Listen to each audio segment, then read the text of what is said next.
Tiga.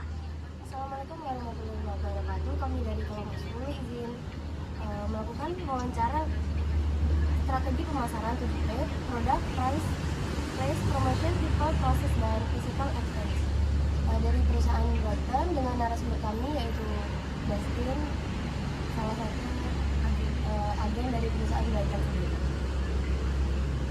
Masuk tanya. Oh iya,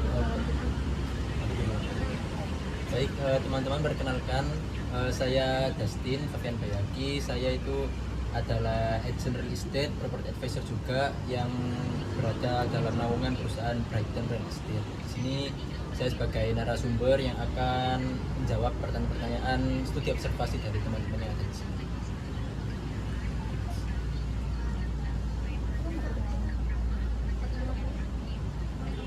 Selanjutnya dengan saya Rama Ratia Sunadityo dengan 3 digit NIM terakhir 337. Saya Octavia Tumerang dengan NIM 3 digit terakhir 523. Saya Audia dengan NIM 526. Saya Farid Hairunisa dengan NIM 170. Saya Tata dengan NIM 522. Selanjutnya kami izin mengajukan pertanyaan kepada Dustin. Yang pertama itu produk. Apa saja jenis produk atau layanan utama yang ditawarkan dari perusahaan Brighton sendiri?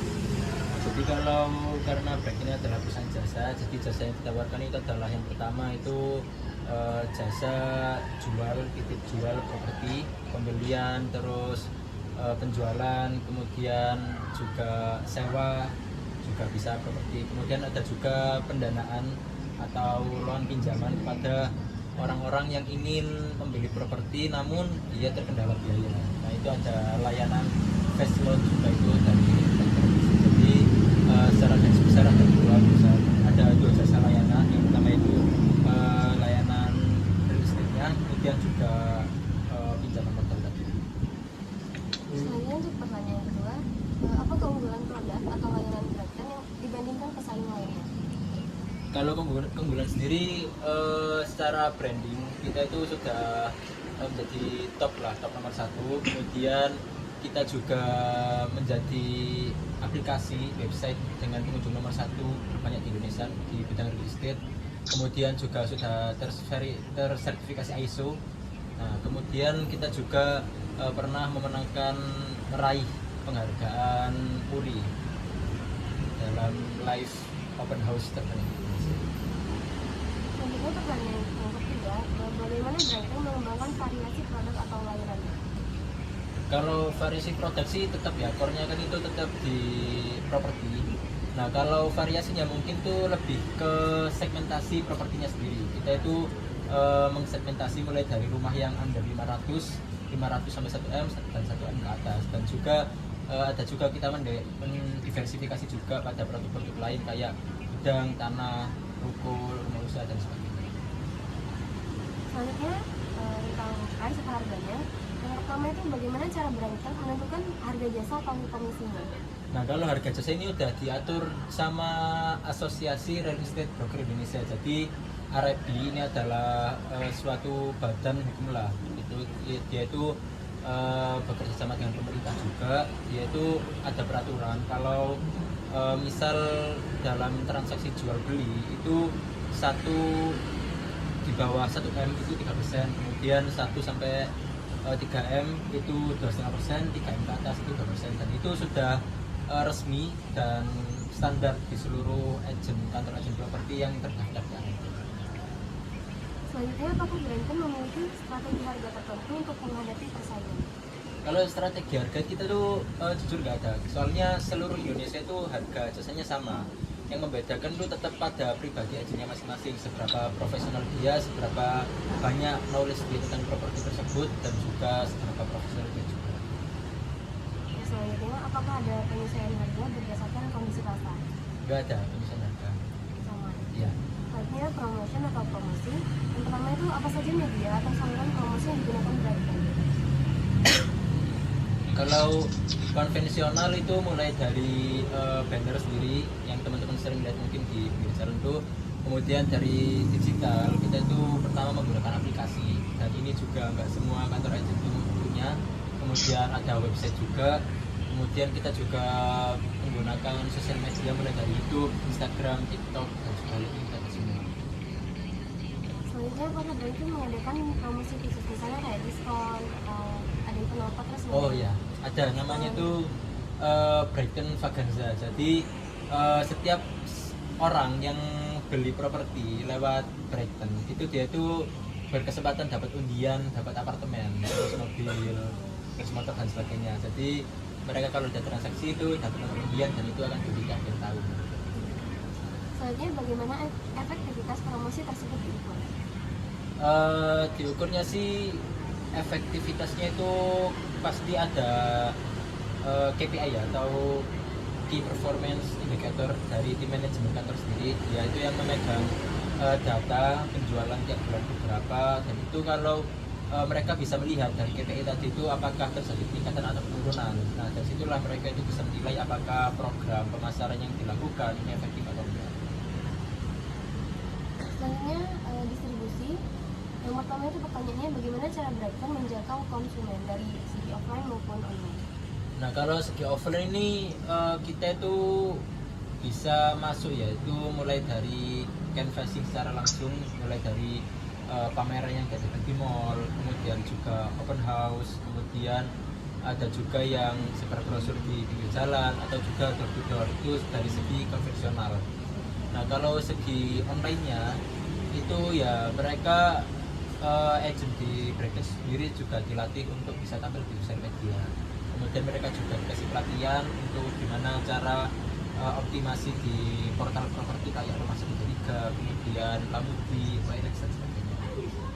Terus bagaimana proses kerjasama antara pemilik properti atau developer? Nah, jadi proses kerjasama ini tentu ya dari pihak pemilik properti itu pasti mereka juga membutuhkan pembeli. Nah, kita sebagai Brighton itu hadir untuk membantu mereka mempercepat proses pembeli tadi. Jadi kalau prosesnya sendiri itu kalau pada developer itu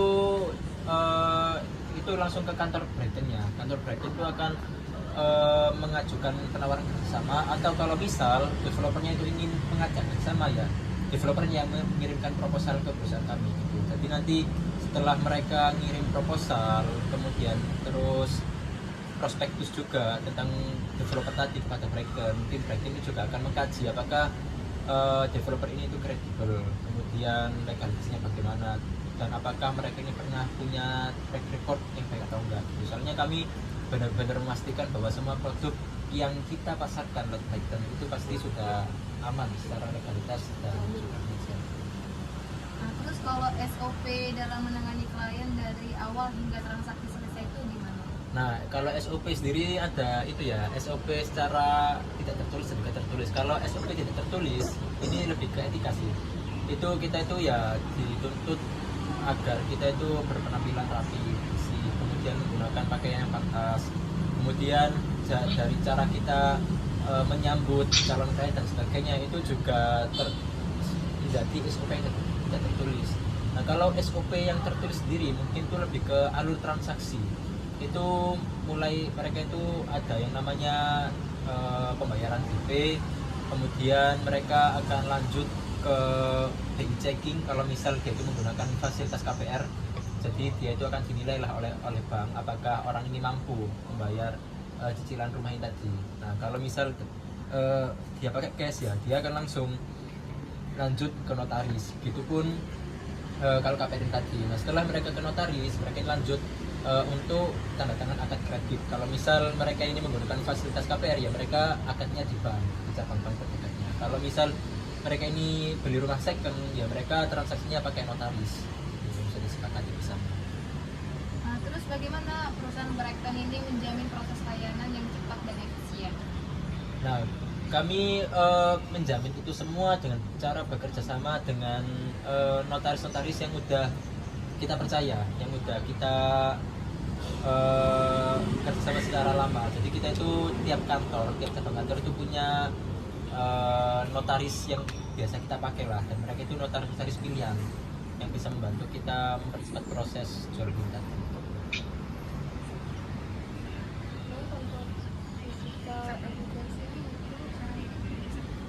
Apa saja bukti fisik atau atau fasilitas yang Bitcoin miliki untuk mendukung layanan kayak kantor, website, brosur, dan lain-lain.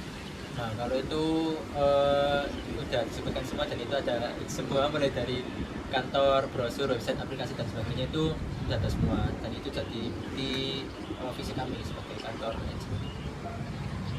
Selanjutnya, bagaimana tampilan visual kantor, branding, atau identitas perusahaan ditampilkan kepada konsumen? Nah, jadi visual identity itu kita sendiri tetap konsisten ya. Yang namanya branding itu ada namanya color identity. Itu kita tetap menonjolkan color identity kita sebagai warna kuning. Kemudian kita juga terus menggaungkan tagline kita Bringing Your Dreams. Itu terus kita juga closing lebih cepat. Tagline kita itu kita tempel di semua website, kantor, dan banyak portal-portal lain itu juga untuk meningkatkan branding kita agar lebih tingkat sama konsumen. Jadi, apakah Bitcoin menggunakan testimoni atau portofolio untuk menarik kepercayaan konsumen? Ya pasti kami itu mengumpulkan testimoni terhadap klien-klien kita yang sudah bertransaksi dengan kita, terus kita juga mengumpulkan testimoni juga pada partner kita mulai dari bank, terus kemudian dari para legal, lawyer dan sebagainya itu kita kumpulkan dari para konsumen sampai para partner kita untuk meningkatkan kepercayaan konsumen. Mas, tadi aku mau nanya, ini yang Mas bilang masalah bayar tadi, yang second sama yang cash, kenapa itu beda? Nah, jadi kalau second, kalau primary dia itu berurusannya itu sama bank. Itu kalau dia itu belinya pakai fasilitas KPR, nah itu akan akadnya itu di bank. Gitu. Soalnya yang memberi fasilitas kan bank. Tapi kalau kita itu belinya pakai cash, nah kita itu akan diperantarai oleh yang namanya notaris, karena di situ nggak ada keterlibatan bank dalam transaksi tadi. Dan notaris ini pun ya sama-sama punya kekuatan hukum sama dengan proses akad yang tadi. Mereka menjadi jaring pengamannya lah. Berarti khusus yang cash notaris, yang KPR itu kalau KPR itu pakai bank, mereka itu akadnya itu di bank. Kalau mereka itu cash umumnya ya di notaris tadi itu pasti ada pihak notarisnya. Selain non KPR dia itu nggak campur tangan sama notaris. Kalau KPR.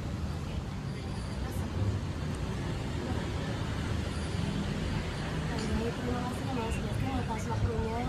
Kami dari kelompok itu mengucapkan terima kasih sekali atas waktu dan terima kasih. Sama